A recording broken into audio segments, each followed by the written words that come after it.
자, 안녕하세요. 오늘은 여러분하고 이제 예비 고1, 이제 고1이 될 텐데 각 학교별 내신 기출 문항을 한번 다뤄보면서 학교별 특성과 그리고 어떻게 준비해야 할까에 대해서 한번 얘기를 해보려고 합니다. 그래서 우선 지금은 저연고에 대해서 한번 알아볼 텐데요. 저연고를 배정받은 학생들은 아마도 커리큘럼이 바뀌지 않는다면 EBS에서 나온 올림포스 교재를 부교재를 쓸 가능성이 높아요. 그래서 그 교재에서 문항을 변경한 형태의 문제가 내신에 많이 출제가 되고 있거든요. 그렇기 때문에 학교에서 사용하는 부교재에 대한 공부를 굉장히 철저히 해주셔야 됩니다. 그리고 문항 자체도 다른 학교에 비하여 조금 난이도가 높은 편으로 편중이 되어 있기 때문에 꼼꼼하게 공부하지 않으면 실수가 많이 생겨서 생과계로 점수를 많이 받기가 힘들어집니다. 그렇기 때문에 꼭 학교에서 진행하는 부교재, 교과서, 기본적으로 그 부분은 100% 자기 것으로 만든 후에 내신을 대비한다라고 생각을 하시면 좋겠고요. 그 다음에 이제 상위권을 변별하기 위한 난이도가 좀 높은 문항 같은 경우는 지금부터라도 그동안 방학 동안에 공부했던 고등수학 파트를 다시 한번 심화 과정을 이수하면서 꼼꼼하게 자기 것으로 만들어 나가는 그런 공부가 필요할 때라고 봅니다. 그러면 대표적으로 저연고에서 출제되었던 문항인데 이 문항은 전체적인 문항 중에서는 난이도가 높은 편은 아니에요. 그런데 서술형 문항으로 출제가 되었었기 때문에 감점 요인이라든가 감점을 받을 수 있는 가능성이 높은 문항이어서 여러분하고 선생님하고 같이 한번 풀어보도록 하겠습니다. 자, 그래서 문제를 선생님이 최대한 조건만 정리해서 요약해서 썼는데요.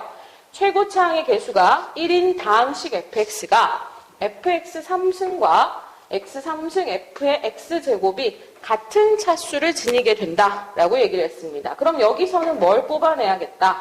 그렇죠. fx의 차수를 뽑아내는 작업을 진행해야 됩니다. 자, 그 다음에 조건이 3개가 있죠. f1은 2, f3은 8, f5는 14.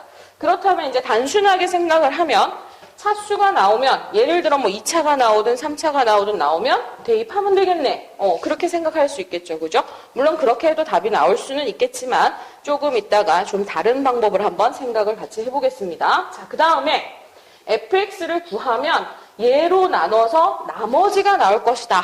그죠? 그래서 그 나머지가 식으로 나왔을 때 2차로 나눴으니까 요 식은 1차 이하의 식으로 나와야 될 겁니다. 그쵸? 자, 이때 R3의 값을 구하라 라는 문제가 출제됐었습니다.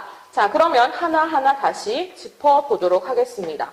가장 먼저 진행해야 할 것은 아까도 말씀드렸다시피 차수가 얼마냐를 찾아야 돼요. 차수가. 자, 그러면 fx 3승과 x 3승 fx 제곱이 같은 차수다.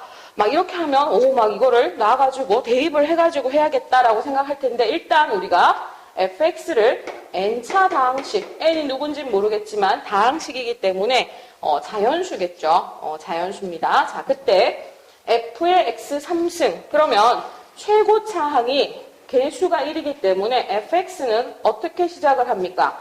x의 n승 블라블라블라 이렇게 시작하는 애예요. 그죠? 자, 그러면 요 x에다가 x 3승이 들어가는 형태이기 때문에 우리가 x 세제곱의 n승의 형태로 시작이 되겠구나. 그러면 이 fx 3승이라는 녀석은 요렇게 하는 건 중학교 때도 배웠습니다. 지수. 그래서 저 지수 두 녀석을 곱하면 되지. 그러면 f3n승 블라블라 이런 형태가 돼요. 그쵸? 그래서 f의 x3승이 몇 차다? 얘는 3n차항이다 라는 걸 알 수 있는 거예요. 그죠? 자, 그 다음에 두 번째 조건을 보시면요. x3승에 fx제곱 되어 있는데 자, 요 녀석은 지금 요거 해봤으니까 우리가 금방 x제곱 넣으면 뭐가 될까요? 2n차가 되겠다라는 걸 알 수 있죠. 그죠? 자, 2n차가 됐는데 거기에다 x3승을 또 곱해. 그럼 몇 차가 되겠어요? 곱했으니까 지수끼리는 더하기로 들어가죠. 그죠? 네, 그래서 이 녀석은 바로 2n 플러스 3차가 됩니다. 자, 그럼 이게 둘이 같은 차수래. 같은 차수야. 그러면 3n하고 2n 플러스 3이 같아지기 때문에 아, fx가 n차로 뒀었는데 n은 얼마겠구나? 3차겠구나. 아, 이 녀석이 3차라는 것을 우리가 찾아내게 되는 거겠죠. 그죠? 자, 그래서 이 녀석을 잘 서술형에 정리를 한번 해봐야겠습니다. 여러분이 푸실 때는.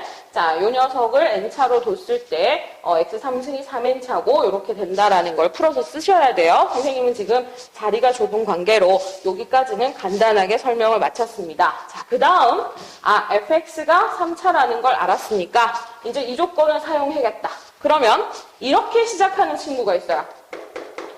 선생님, 얘는 3차 다항식인데 최고차 한계수는 1이니까 1 두고 우리는 이렇게 개수를 다 미지수로 둬서 시작하면 되잖아요. 조건이 3개니까 3개를 다 대입하면 됩니다. 예, 가능합니다. 가능한데 1 넣고 2다 하면 ABC에 관한 방정식, 또 ABC에 관한 방정식, 또 ABC에 관한 방정식, 3개짜리 방정식을 푸셔야 되죠. 그것도 만만한 일은 아니에요. 그죠? 자, 그런데 보통 이런 형태로 차수를 알려주지 않은 채, 또는 차수를 알려주더라도 다항식을 알려주지 않은 채로 이렇게 여러 가지 대입의 형태를 준 거는 보통은 쉬운 문제는 이렇게 줘요. 여러분 많이 보셨을 겁니다. 쉬운 문제는 예를 들어보면 F1은 0이에요. x-1의 인수가 있구나. 그죠? F2는 0이에요. x-2의 인수가 있구나. 이런 식으로 넣었을 때 0이 되는 값을 주는 게 쉬운 난이도의 문제예요. 그러면 넣었을 때 0이 아닌 다른 수가 나온다라는 것은요. 잘 살펴보시면 규칙성이 보일 겁니다. 자, 어떤 규칙성이 보이느냐? 1 넣었을 때 2, 3 넣었을 때 8. 6이 늘어났다 또는 4가 곱해졌다. 자, 그 다음 한번 봅시다. 3 넣었을 때 8, 5 넣었을 때 14. 2 늘어났는데 6 늘어났네? 아까도 2 늘어났는데 6 늘어났네? 그죠? 요 점들끼리만 비교하면요. 조금 어렵게 진행을 하면 이게 늘어나는 게 동일하기 때문에 우리가 등차 수열이라는 개념을 나중에 배우게 돼요. 예, 그래서 그 개념을 사용하셔도 되고 아시는 분들은 그렇지 않으면 1 넣었을 때 2 되고 3 넣었을 때 8 되고 5 넣었을 때 14 되는 거 어떤 애가 있지? 우리가 배운 것 중에서 이렇게 규칙적으로 늘어나는 거 1차 함수 형태가 있습니다. 여러분이 중학교 때 배우셨죠? 1차 함수 형태가 바로 x 증가량과 y 증가량의 비가 일정해요. 심지어 얘는 증가량도 똑같아. 그죠? 자, 그래서 2 늘어나면 6 늘어나고 2 늘어나면 6 늘어나고 이렇게 일정하니까 기울기가 3인 직선이구나 이렇게 생각하실 수 있겠습니다. 그죠? 자, 그래서 요 내용을 그대로 생각을 해봅시다. 어떻게 생각할 수 있냐 하면 자, 기울기가 3이니까 fx와 3x를 일단 두고 1 넣으면 2가 돼야 돼. 그럼 얘도 2가 돼야 돼요. 1 넣으면. 뒤에 그럼 상수가 뭐가 되겠다? 마이너스 1이 오면 좋겠다. 그쵸? 그러면 F1이 뭐가 된다? 2가 되고 F3은 뭐가 된다? 8이 되고 F5는 14가 된다를 만족해. 그럼 이 식은 뭐를 만족한다고요? X에다 1 넣고 3 넣고 5를 넣으면 만족을 한다라고 얘기했습니다. 그 얘기는 fx 마이너스 3x 플러스 1은 0이라고 얘네들을 다 이항을 시켜줄게요. 요 녀석에 만족하는 세 값이 나왔고 fx는 3차, 1차는 빼봤자 그대로 3차. 그럼 뭐예요? 3차 방정식에 하나, 둘, 셋 근이 나온 거예요. 그죠? 자, 그래서 fx식을 우리가 바로 찾으실 수 있습니다. 자, 요 녀석이 1, 3, 5를 근으로 지니니까 요렇게 인수분해가 되겠구나. 최고차항은 fx가 1이면 여전히 1이다. 그죠? 여기 1이에요. 그러면 fx가 다 나왔어. 그죠? 자, x-3, x-5 플러스 3x 마이너스 1이라는 이 녀석을 우리가 찾아낸 겁니다. 이제 뭐 하셔야 돼요? 자, fx 찾는 것까지는 성공을 했네. 자, 이를 뭐 해야 돼? 요 녀석으로 나눈 나머지를 찾아야 돼. 자, 이거씩 다 찾아줬는데 요 녀석으로 나눈 나머지 못 찾을 친구는 별로 없을 겁니다. 그죠? 하지만 혹시나 있을까봐 쌤이 조금 걱정이 되어서 자, 이 녀석을 인수분해를 해보면 요런 형태로 인수분해가 되죠. 그죠? 쌤 제대로 했죠? 자, 이렇게 됐을 때 그럼 요거를 다 전개해서 제로 나누는 방법도 물론 훌륭합니다. 그런데 시간이 조금 걸릴 거예요. 그래서 보니까 x-5는 똑같이 있구나. 여기도 x-5가 있잖아. 그죠? 그래서 선생님이 이렇게 할 거예요. 앞에 두 녀석만 전개를 해보면 자, 이런 식으로 식이 나옵니다. 그럼 여기서 요 녀석에서 x-2를 뽑아낼 거예요. 요 녀석이 뭐가 되냐면요. x-2의 제곱 마이너스 1이라는 수거든요. 맞죠? 자, 여기에다가 x-5가 들어갔어요. 그럼 식이 이렇게 완성이 되니까 자, 이제 각각 전개를 해주면